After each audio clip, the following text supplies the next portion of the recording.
All right. Hello, everybody. Good morning. Good morning. Welcome to Out to Lunch with WRMN AM 1410. I'm your host, Matt McNeil. I'm broadcasting live here from downtown Elgin, serving the Fox River Valley. It's definitely a little bit more on the overcast side today here. We are seeing a little bit of sunshine, some overcast skies. It is definitely very chilly outside as we know it.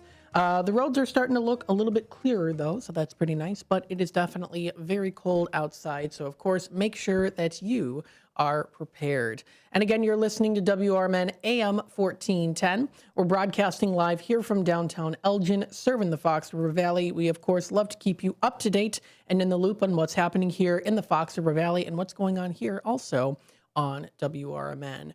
News, talk, events, specials, things that are happening. We like to keep you informed and up to date. And if you want to follow along, of course, you can, of course, tune in through that AM 1410 dial. You can also, of course, find us on youtube.com at WRMN Radio. Hit that subscribe button, click that notification bell so you can always keep up to date and in the loop with what's happening here on WRMN and what's going on here within the Fox River Valley area. Happy Friday, everybody. Happy Valentine's Day. Yes, it is Valentine's Day. We hope you all have a lovely Valentine's Day today, whether you are just doing something for yourself or maybe going out with others, maybe going on a date night, maybe going out to a theater event or a performance. There's lots of different things that you can do, and we'll even talk a little bit about that further again into the later part of the show today. I'll be on here until 12 o'clock for Out to Lunch, and then we do have the life experiences with William Pellerinos. That'll be coming up 12 until 1 o'clock. Now, of course, today is Valentine's Day, and we have a very special interview today, and I think that this is a great way to also promote love and kindness and support as well, too, because Valentine's Day, when it comes to, of course, Valentine's Day, it's about loving people and giving kindness and support, too, a lot of support.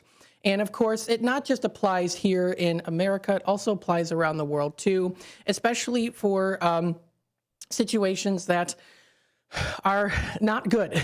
So, of course, here we can all come together and we can bring joy and enduring spirit with one another. And I want to present to you this really awesome concert that's going to be coming up here at the Elgin Symphony Orchestras, presented by the Chicago Bandura Ensemble, Elgin Symphony Orchestra. It's going to be coming up here at the Journey of Hope United Methodist Church. And this is called Melodies of Resilience. This is a concert honoring Ukraine and its culture. And I want to welcome here through the phone lines here, we have Oksana Rodak, who is joining us today. Thank you so much for joining us. How are you doing today? I'm fine. Hello, Matt, and happy Valentine's Day to you as well. Thank you so much.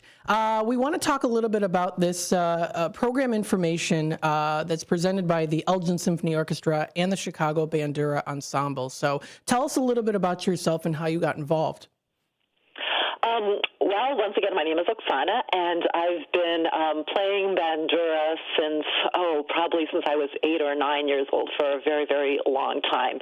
So it's something that I've been just doing forever, and it's an important part of my life, and it's a way to connect with my roots and my culture and my heritage. I'm actually from Toronto and moved to the Chicago area back in the 1990s and started teaching Bandura here and connected with other women who play Bandura, and we have been doing this for, I think, 25 years now. Oh, wow, that's awesome. That's so cool. Now, the Bandura is,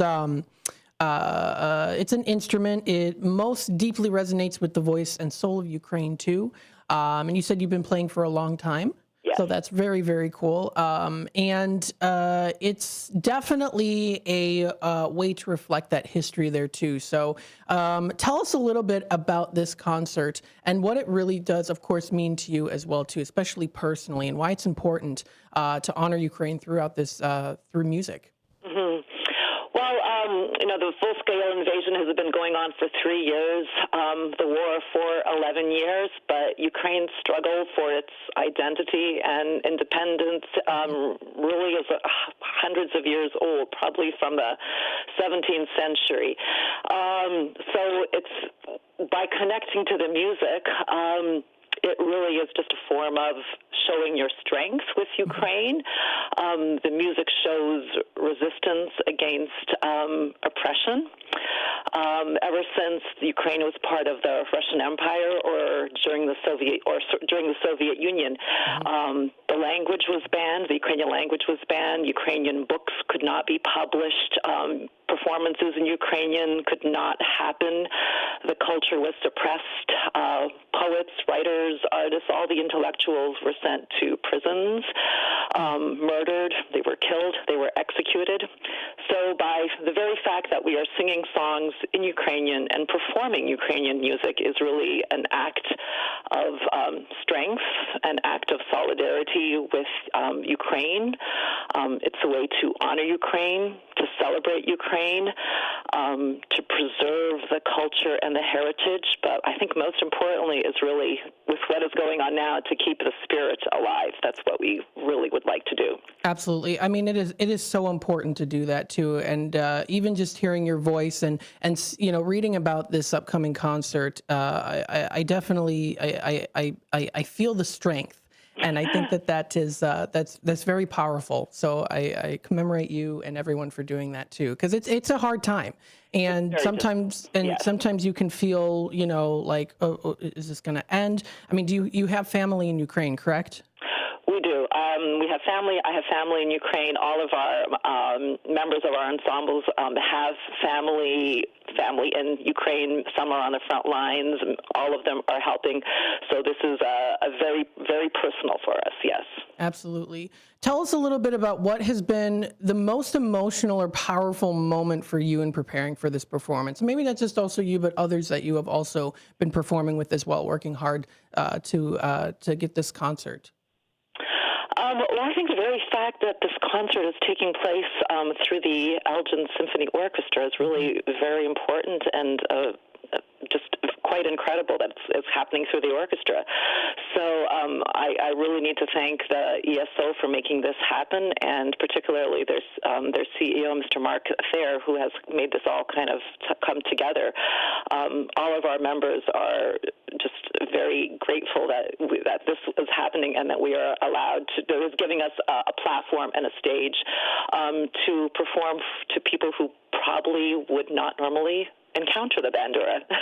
Absolutely. I think it would definitely be very fascinating, of course, to go to a concert like this. It's for such a great cause, of course, but also too that you get to hear maybe an instrument that a lot of people haven't heard before, and it's very unique too. So, what are some of the?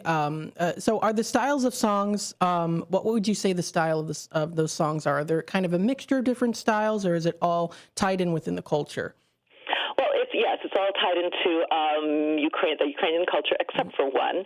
And you'll have to come to the concert to hear it. I'm sure everybody will recognize it.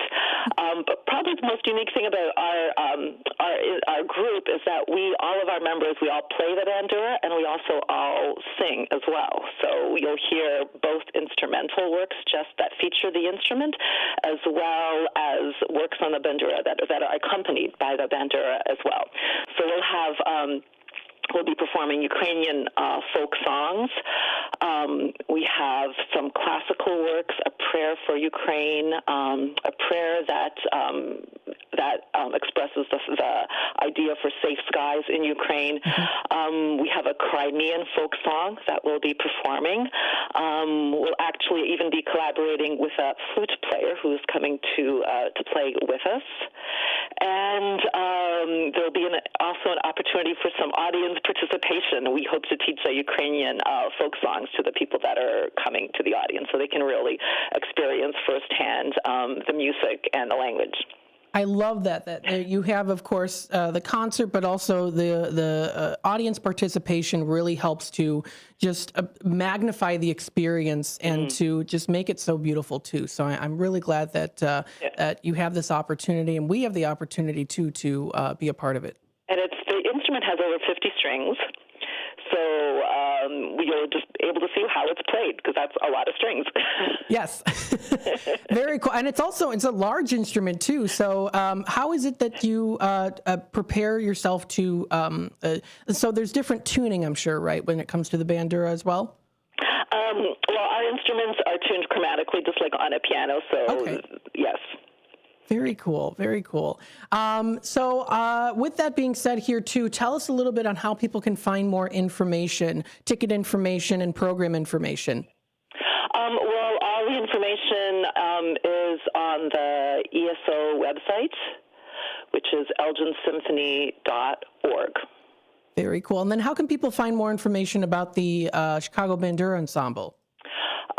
We have a Facebook page called Chicago Bandura Ensemble, and they can see what we do on that Facebook page. Awesome. Very, very cool. I want to thank you, Oksana, so much for coming onto the air and talking with us about this. What do you hope the audience can take away from this concert, and how can they continue to support Ukraine beyond this event as well, too?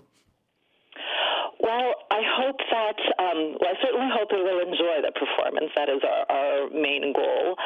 I hope they feel the spirit of Ukrainian music and of the Ukrainian people. I hope they will have a kind of a deeper understanding of everything that's going on in Ukraine at the moment. Ukrainian music, Ukrainian culture, and history. I hope that the audience and the community, who has already been so extremely supportive of Ukraine and Ukrainian causes, will continue to be informed and will support democracy through in any way they can, whether it's just showing up to the event or possibly contributing to nonprofits in the States that help children's organizations or wounded soldiers or medical aid. Or perhaps there could be even musicians in the audience that might be inspired to perform Ukrainian works, and I can certainly give them lots of suggestions, whether it's solo piano works or works for voice, choir, or even symphonic works. That is so, so cool. Oksana, thank you so much for joining us here on WRMN. We're so privileged to have you on the air with us, and I'm so glad that that this is going to be such a phenomenal concert. Definitely will be. So thank you so much for your time. Thank you very much for having me, Matt. You're very welcome. Bye-bye now. Bye-bye. All right, that was Oksana Rodak here from the Chicago Bandura Ensemble in partnership with the Elgin Symphony Orchestra. Folks, check out this amazing concert, Melodies of Resilience. This is a concert honoring Ukraine and its culture. It'll be coming up here Saturday, February 23rd. So it'll be Sunday, February 23rd. So it's not this Sunday, it'll be the next one.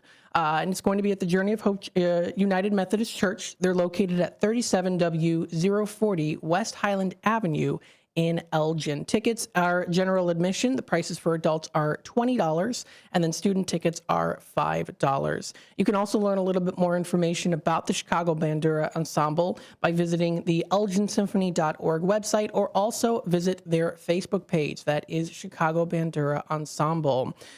So feel free, of course, to check that out. They have been posting on here for a long time, and I think that it's so great that they can honor the culture of Ukraine and also stand with them, too, during this difficult time. So, in times of trouble, in times of fear, it's good to come together and support one another, too. And I think that this is great that we were able to have this interview fall on Valentine's Day as well, too. So thank you so much for that. Folks, check out more information, elginsymphony.org, or also on Facebook, Chicago Bandura Central. Feel free to check it out. This is going to be a fantastic concert coming up next Sunday, February 23rd at 3 p.m. The time is 11:21. We are going to take a quick time out, and we'll be back with more Out to Lunch with WRMN AM 1410 here in just a bit. So, of course, stay tuned.